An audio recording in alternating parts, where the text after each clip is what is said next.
सर्वोच्च न्यायालय ने यह अपने पेज 35 से 36 में ये कहा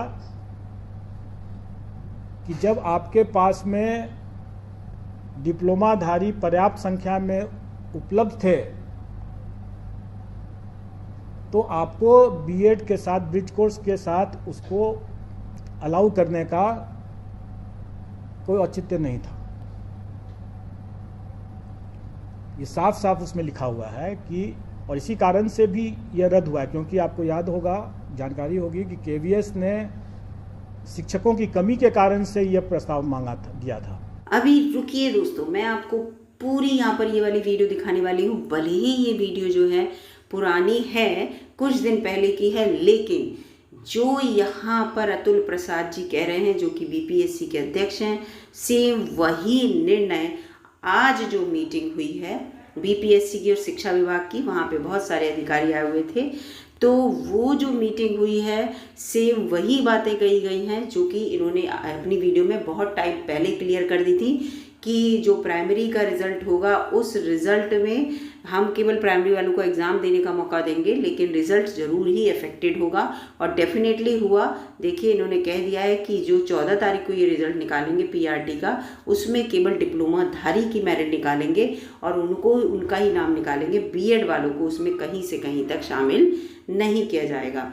तो इसका मतलब ये बात इनकी जो वीडियो में कह रहे हैं, ये वीडियो पूरी आपको मैं बाद में दिखाऊंगी दोस्तों, और पूरी वीडियो में आप देखिएगा कि इन्होंने क्या क्या कहा है और बिल्कुल वैसा ही आज डिसीजन लिया गया है। तो यहाँ पर जो डीएलएड वाले बच्चे हैं वो आज प्रसन्न होंगे क्योंकि मेरिट पर इफेक्ट पड़ेगा, लेकिन बीएड वाले बच्चे बहुत परेशान हो रहे होंगे क्योंकि केवी से भी जो है लगभग केवी का जो पीआरटी था उससे भी बीएड वाले बच्चों को लगभग आउट ही माना जा रहा है। अब यहाँ पर जो डीएलएड वाले हैं वो प्रसन्न क्यों हैं, तो ये देखिए क्यों प्रसन्न हैं, क्योंकि डीएलएड वालों की मेरिट होगी कम।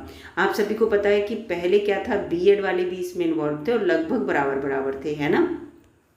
अब बीएड वाले बाहर निकल गए, यानी कि 50% बच्चा जो है वो बाहर निकल गया है। जब 50% बच्चा बाहर निकल गया तो आपका जो कंपटीशन है वो भी तो 50% ही रह गया केवल डीएलएड वाले बच्चों से।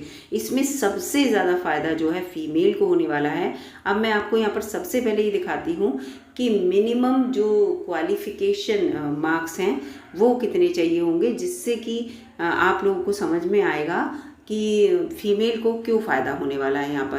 तो चलिए पहले हम जो हमारा नोटिफिकेशन आया था बिहार टीचर का, उसमें से उसका पेज देखते हैं कि मिनिमम क्वालिफिकेशन मार्क्स यानी कि कम से कम कितने नंबर आपको लाने हैं जो कि आपको पास माना जाए। तो वो वाली पहले देख लेते हैं। बिल्कुल एक ऑथेंटिक न्यूज़ यहाँ पर दिखाऊंगी, मैं आपको पूरा क्लियर डाटा करूँगी जिससे कि बच्चों को समझ में आए कि उनकी मेरिट लगभग कितनी जाने वाली है। तो वो देखते हैं। अब ये देखिए दोस्तों, ये इसमें का एक पेज मैंने स्क्रीनशॉट ले लिया है। ये जब नोटिफिकेशन आया था बिहार टीआरई का तब का है, और इसमें देखिए यहाँ पर लिखा हुआ है पूरा अध्यापकों की जो ये परीक्षा होगी उसके लिए देखिए लिखा हुआ है पूरा कि इसमें आपको कम से कम कितने मार्क्स लाने हैं जो आप पास माने जाए। तो देखिए यहाँ पर ये देखिए ये पूरा दे रखा है यहाँ पर कि सामान्य वर्ग का अगर उम्मीदवार है तो उसे कम से कम 40% अंक लाने हैं। आपको पता है 120 क्वेश्चन थे आपके पास, है ना, उसमें से आपको 40% अंक हर हाल में लाने हैं, तो आप खुद ही समझ जाइए। उसके बाद यहाँ पर पिछड़ा वर्ग के लिए जो है 36.5 और अत्यंत पिछड़ा वर्ग के लिए 34%, ठीक है। इसके बाद ही देखिए अनुसूचित जनजाति, अनुसूचित जाति और महिलाओं, उसके साथ साथ दिव्यांग, इनको केवल 32% अंक न्यूनतम अर्हता अंक लाने थे जिससे कि ये परीक्षा में पास माने जाए, अदरवाइज ये परीक्षा से बाहर होते, ठीक है। तो 32% अंक लाने थे। अब आप सोचिए, आपको मैं पहले ही बता चुकी हूँ कि इसमें बीएड वाले तो बाहर निकल गए। जब बीएड वाले आउट हो गए हैं तो भी केवल कौन से डीएलएड वाली ही फीमेल बची, है ना। डीएलएड वाले फीमेल क्या, सारे बच्चे डीएलएड वाले बच्चे।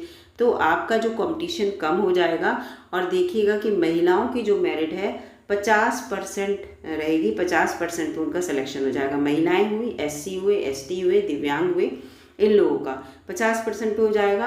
और आप समझ जाइए कि ओवरऑल सारे बच्चे, अगर जनरल वाला 60% अंक ले आया है और 60% 1-8% कम भी होगा तो भी 60% अंक ले आया तो उसका सिलेक्शन हो जाएगा।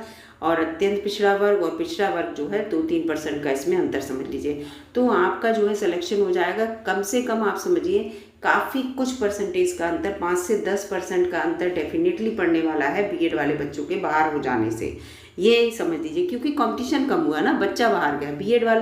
बीएड से छोड़िए, आप ये सोचिए कि कैंडिडेट बाहर गया, कैंडिडेट बाहर चला गया ना, कैंडिडेट निकल गया 50%, तो आप समझ लीजिए कि बच्चे कितने बचे, और वैकेंसी अच्छी खासी है।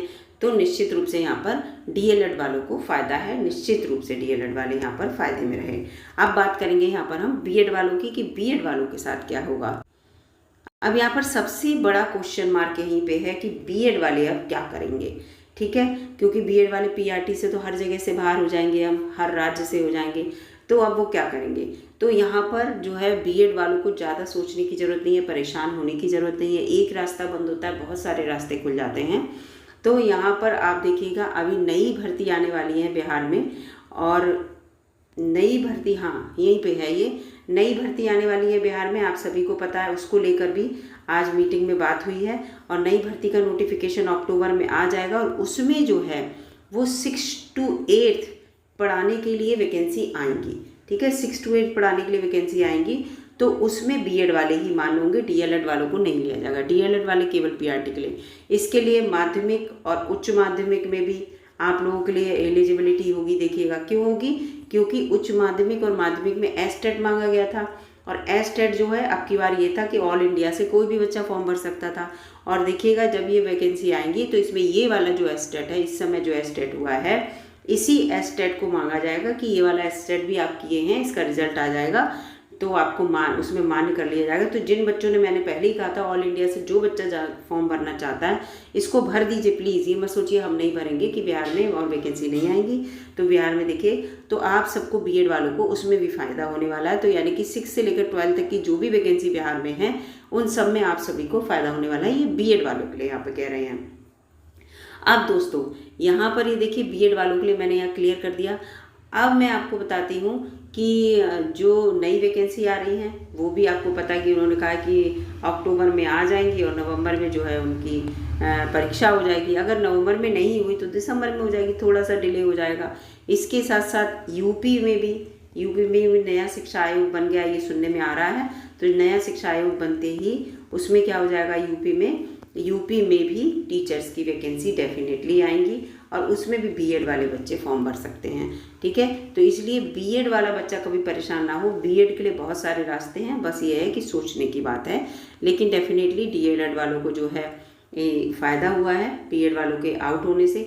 और माननीय सुप्रीम कोर्ट का जब डिसीजन है तो वो सभी को मानना अनिवार्य भी है भाई, क्योंकि सुप्रीम कोर्ट के डिसीजन को अगर आप नहीं मानेंगे तो आप उसकी अवमानना कर रहे हैं, और ऐसा तो कोई भी नहीं है देश में कि सुप्रीम कोर्ट के डिसीजन को ना माने।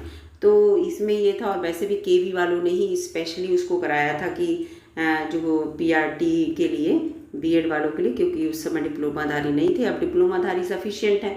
आप इस वीडियो में भी देखिएगा, उसमें वो कह रहे हैं कि हमारे पास डिप्लोमाधारी सफिशिएंट है, जो वीडियो भी दिखाऊंगी पूरी। तो उसमें भी जब डिप्लोमाधारी सफिशिएंट है तो ज़रूरत क्या है फिर।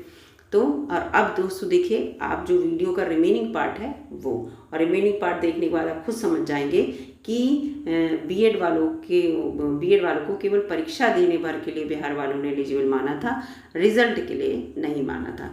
वीडियो अगर आपको अच्छी लगी हो दोस्तों तो लाइक कीजिएगा, और चैनल पर नए हो तो प्लीज़ सब्सक्राइब करके ही जाइएगा, क्योंकि जो है मैं सोचती हूँ कि हर अपडेट आपको देती रहूँ, और कोई भी अपडेट ऐसा ना हो जो छूटे, और जिससे कि आपको हर कोई सरकारी नौकरी चाहता है और आपको भी एक सरकारी नौकरी मिल सके। मिलूंगी अगली वीडियो में, तब तक के लिए नमस्कार। लेकिन वीडियो पूरी देख के जाइएगा, जो कि चेयरमैन साहब जो हैं कहाँ के, बीपीएससी के, उन्होंने अपनी बात कही है, तो आप खुद समझ जाएंगे कि ये पहले से ही ये बात पता थी।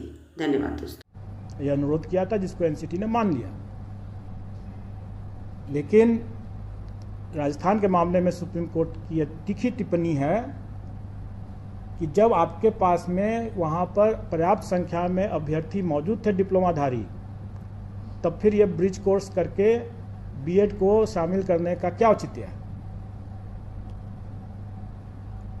अगर हम यही कहें कि हमारे पास जब पर्याप्त संख्या में डिप्लोमाधारी अभ्यर्थी उपलब्ध हैं, माननीय न्यायालय का मानना नहीं माना जाएगा कि हम जानबूझ करके, जबकि माननीय सर्वोच्च न्यायालय ने कह दिया साफ साफ कि आपके बीएड अभ्यर्थी नहीं एलिजिबल हैं इसके लिए, तब उनके लिए आपकी प्रतीक्षा रहते हुए आपने डिप्लोमाधारी के अधिकार का क्यों हनन किया?